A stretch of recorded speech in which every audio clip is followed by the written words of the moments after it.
Hello दोस्तों, स्वागत करता हूं आपका अपने यूट्यूब चैनल आरके क्लासेस 22 में। दोस्तों, बहुत अच्छी टॉपिक मैं लेके आया हूं आपके लिए, जो कि आपके यूपी बोर्ड एग्ज़ाम के लिए बहुत ज़्यादा ये मोस्ट क्वेश्चन में आता है।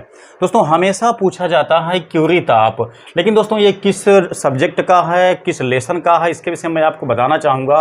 दोस्तों, ये जो है इंटर क्लास की फिजिक्स सब्जेक्ट का ये टॉपिक है, जिसमें आप लोग पढ़े होंगे। तो चुंबकत्व तो एक लेसन है, उसी का ये टॉपिक है। दोस्तों, बहुत ज़्यादा आपके एग्ज़ाम में पूछा जाने वाला ये टॉपिक है। इसको मैं आपको डिफाइंड कर दूंगा, इसको बताऊंगा आपको कि इस टॉपिक का मतलब क्या होता है। दोस्तों, ये क्या चीज़ है, ये किससे संबंधित है, इसके डेफिनेशंस क्या है। तो आप लोग बने रहिए वीडियो में टॉपिक को अच्छे से समझने के लिए। दोस्तों, मैं आपसे वादा किया हूं कि जो भी टॉपिक आपको पढ़ाऊंगा वो सभी के सभी एग्जाम के दृष्टि से सबसे मोस्ट वाले क्वेश्चन आपके होने वाले हैं। कोई ऐसे वैसे क्वेश्चन मैं यहाँ पे आपको अब इस समय नहीं पढ़ाने वाला हूँ। टोटली आपके जो भी क्वेश्चन मैं यहाँ पे पढ़ाऊंगा वो आपके एग्जाम में टोटली आने वाले क्वेश्चन होंगे।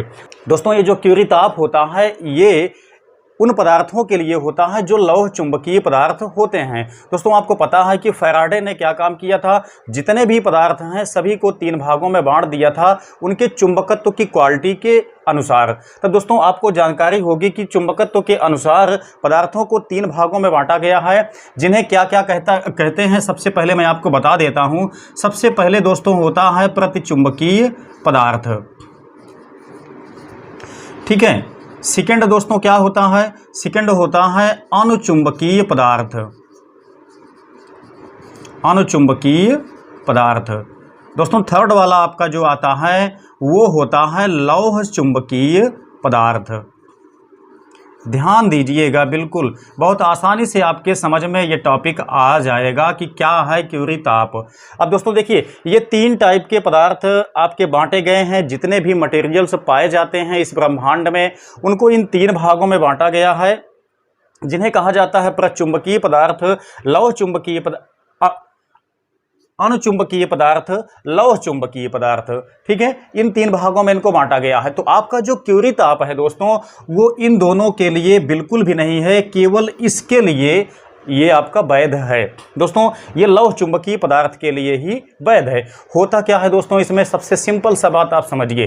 दोस्तों, क्या होता है कि लौह चुंबकीय पदार्थ का गुण क्या होता है, सबसे पहले मैं आपको ये बता देता हूं।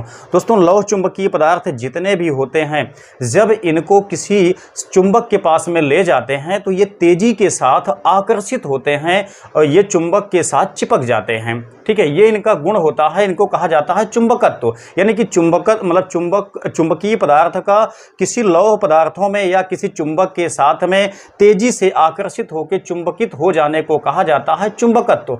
तो लौह चुंबकीय पदार्थ जो होते हैं इनमें चुंबकत्व सबसे ज़्यादा होता है। लेकिन दोस्तों, क्या होता है कि जब इनको हीट किया जाता है, मतलब जब इनको गर्म किया जाता है, तो एक निश्चित ताप तक जाने के बाद इनमें चुंबकत्व की क्वालिटी खो जाती है। ये चले जाते हैं अणुचुंबकीय पदार्थ में।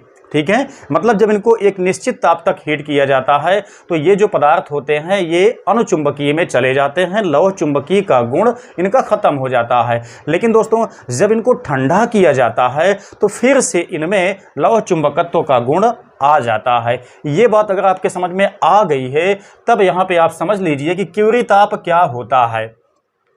दोस्तों, क्यूरी ताप किसे कहते हैं। तब दोस्तों, इसी जो बातें मैंने आपको बताया, इसी से आप थोड़ा सा रिलेटिव समझिएगा।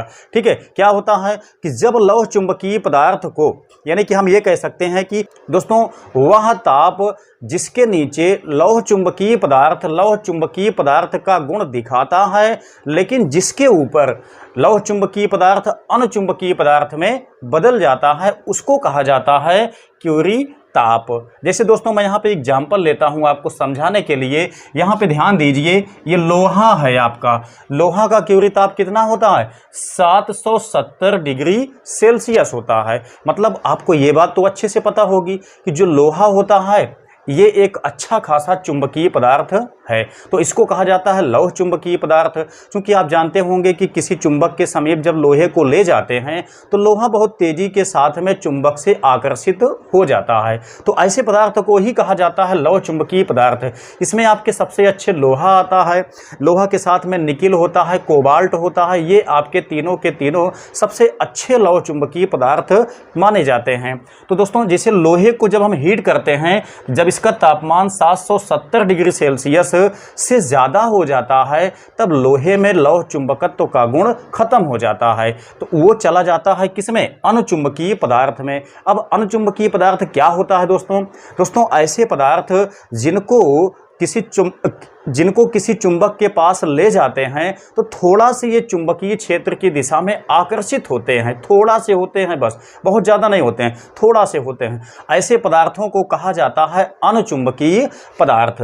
ठीक है, तो जब लोहे को इतना तापमान तक हीट किया जाता है या इससे ज़्यादा किया जाता है तो लोहा अपना लौह चुंबकत्व का गुण खो देता है, वो चला जाता है अनुचुंबकीय पदार्थ में। ऐसे दोस्तों, यहाँ पे निकिल की बात किया जाए तो निकिल को जब 358 डिग्री सेल्सियस तक ही हीट किया जाता है तब ये चला जाता है किसमें? अनुचुंबकीय पदार्थ में। मतलब इसका भी लौह चुंबकत्व का गुण खो जाता है।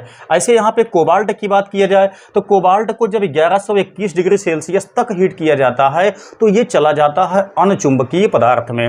लेकिन ध्यान दीजिएगा, जब इनको ठंडा किया जाएगा तो ये पुनः लौह चुंबकीय पदार्थ में बदल जाते हैं। ठीक है, तो यही ताप कहलाता है आपका क्यूरी ताप। ठीक है, मैं आपको डेफिनेशन फिर से एक बार बता देना चाहता हूं ताकि क्लियरफाई आपका हो जाए। ठीक है, मतलब वह ताप जिसके नीचे कोई पदार्थ लौह चुंबकीय होता है लेकिन उसके ऊपर वह अनुचुंबकीय हो जाता है, ऐसे ताप को ही कहा जाता है क्यूरी ताप। ठीक है, यहाँ पे लोहा निकिल कोबाल्ट का मैंने यहाँ पे दिखाया हुआ है। आप इसको अपने कॉपी में पेन की सहायता से नोट कर लीजिए ताकि एग्जाम में आप डेफिनेशन के साथ साथ में ये एग्जाम्पल दे दें, जिससे आपकी जो टॉपिक है वो पूर्णतः कंप्लीट हो जाएगी। तो उम्मीद करता हूँ दोस्तों कि टॉपिक आपके निश्चित ही समझ में आ गई होगी।